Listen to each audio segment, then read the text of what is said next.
আজ বৃহস্পতিবারের রাত, মাহে রমজান। সাহারির আগে আল্লাহ তাআলার এই নাম পড়ে যদি কেউ চায়, আসমানের দরজা আল্লাহ রাব্বুল আলামিন খোলা রেখেছেন, চাওয়ার সাথে সাথে তাকে তা দান করবেন। এটা আল্লাহর ওয়াদা, হাদিস দ্বারা প্রমাণিত রয়েছে।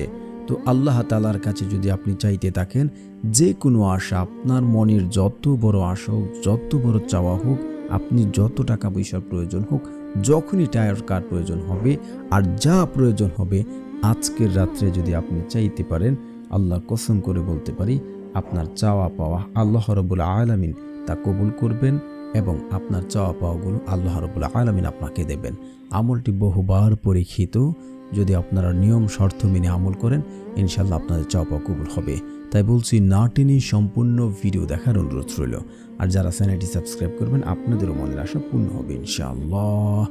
আল্লাহ সুবহানাহু ওয়া তাআলার কাছে মাহে রমজানের চেয়ে আপনার আমার ভাগ্য পরিবর্তন করার সম্পূর্ণ সুযোগ। কিন্তু আমরা অনেকেই হয়তো এই সময়টা ঘুমে কাটায়। এই যে সাহারির আগে তাহাজ্জুদের নামাজের সময় আল্লাহ সুবহানাহু ওয়া তাআলা তার বান্দার সাথে সরাসরি সম্পর্ক স্থাপন করেন। তাহাজ্জুদের নামাজের সময় আল্লাহ তার বান্দাদের ডাকতে থাকেন, কে অভাবে আছে আমার কাছে চাইবে আমি দেব।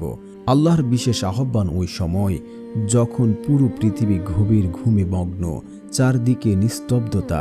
ঠিক সেই মুহূর্তে মহাবিশ্বের প্রতিপালক প্রথম আসমানে নেমে আসেন। তিনি ডাক দিয়ে বলেন, কে আছো আমার কাছে ক্ষমা চাইবে, আমি তাকে ক্ষমা করে দেব। কে আছো আমার কাছে রিজিক চাইবে, আমি তাকে রিজিক দেব। এটা আল্লাহর কথা, আমার কথা না ভাই, এটা আল্লাহর কথা। কে আছো বিপদে পড়ে, আমার কাছে চাইবে, আমি তার বিপদ দূর করে দেব। সহিহ বুখারী শরীফের হাদিসে রয়েছে, ভাই বাবুন, একবার স্বয়ং সৃষ্টিকর্তা আপনাকে ডাকছেন দেওয়ার জন্য, আর আপনি কি তখন ঘুমিয়ে থাকবেন? এই মাহে রমজান আমাদের জন্য সে সুবর্ণ সুযোগ।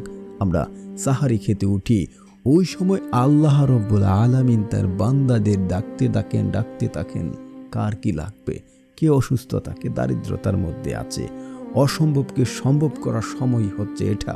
জীবনে যেটা সম্ভব করতে পারবেন না, এই অসম্ভবকে সম্ভব করার সময় হচ্ছে ওই মুহূর্তটাই। আর ওই মুহূর্তে সিক্রেটভাবে যদি আপনারা আল্লাহ তাআলার কাছে বিশেষভাবে চাইতে পারেন, আপনার চাওয়া পাওয়া কবুল করবেন।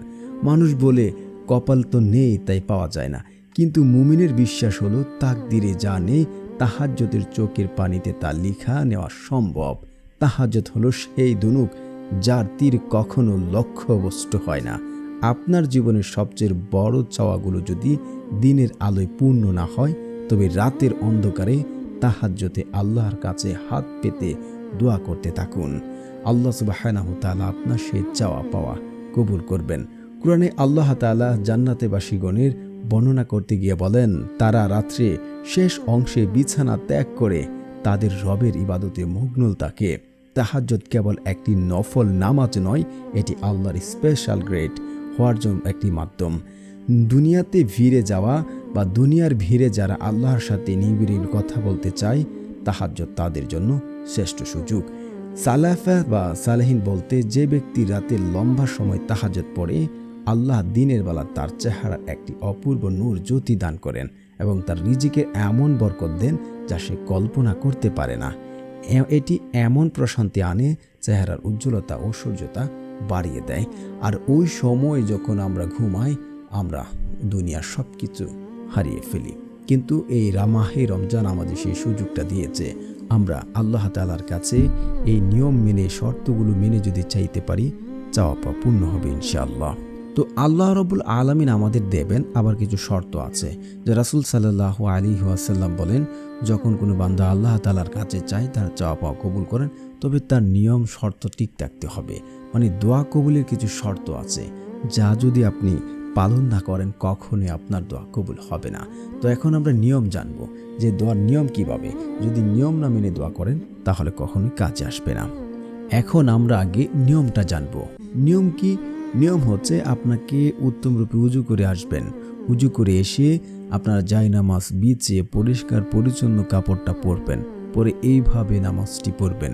আপনারা যখন নামাজে পড়বেন, সুবহানা রাব্বিয়াল আলা, সুবহানা রাব্বিয়াল আলা, সুবহানা রাব্বিয়াল আলা, তখন আপনি যদি যে আশা, বেকারত্বে আছেন, দারিদ্রতার মধ্যে আছেন, অভাবে আছেন, বা আপনার ছেলেমেয়ের বিয়ে হচ্ছে না, বড় কোনো বিপদে আছেন, অসুস্থতার মধ্যে আছেন, যে অবস্থাতে থাকেন না কেন, ওই সেজদারত অবস্থা একবার আপনি আল্লাহ তাআলার কাছে দোয়া করে নেবেন।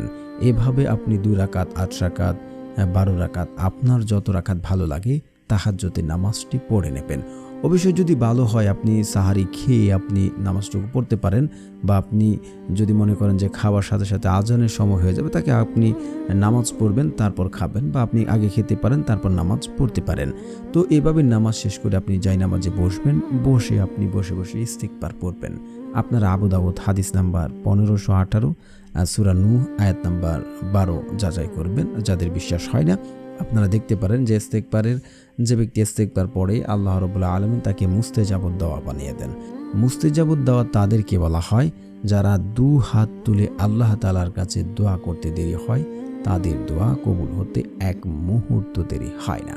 আপনারা আল্লাহ তাআলার কাছে বেশি বেশি ইস্তিগফার করবেন।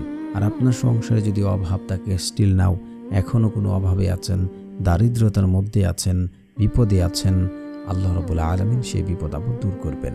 এবং যে ব্যক্তি বেশি বেশি ইস্তিগফার পড়েন, আল্লাহ তাআলা ওই ব্যক্তিকে এমন জায়গা থেকে, এমন উৎস থেকে রিজিকের ব্যবস্থা করে দেন যা সে কোনোদিন কল্পনা করেনি এবং সে চিন্তা করেনি।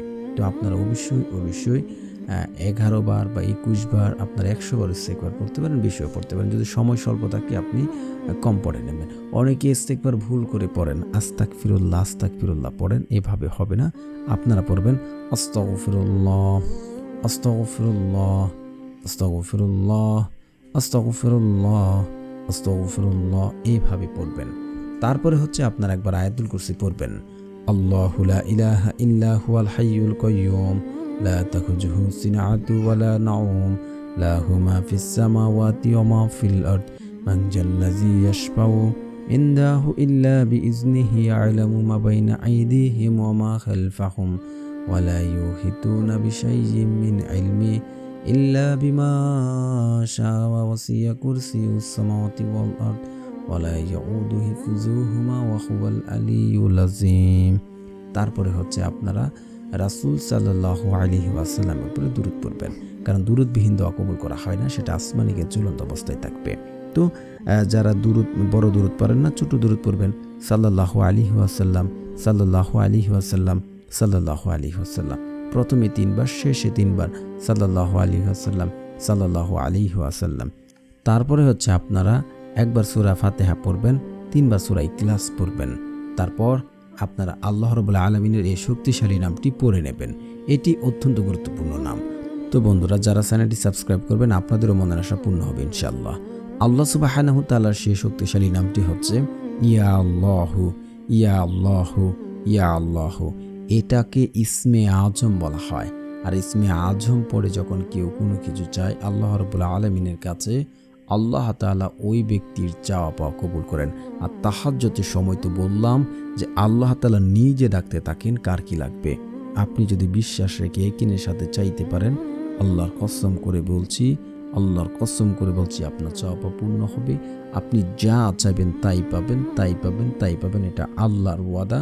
আল্লাহ ওই সময় নিজে তিনি ডাকতে থাকেন যদি আপনার শর্ত ঠিক থাকে। শর্ত হালাল খাবার খেতে হবে, হারাম খেয়ে দোয়া করলে কাছে আসবে না। তারপরে হচ্ছে পিতামাতার অবাধ্য সন্তানের দোয়া কবুল হবে না, আত্মীয় সম্পর্ক চিহ্নিতকারী ব্যক্তির দোয়া কবুল হবে না, এবং যে ব্যক্তি আমল করে তাড়াহুড়া করে কেন দোয়া কবুল হচ্ছে না, ওই ব্যক্তির দোয়া কখনই কবুল হবে না। তো এই নিয়ম শর্ত মেনে আমল করেন, ইনশাআল্লাহ আপনারা ফলাফল পাবেন।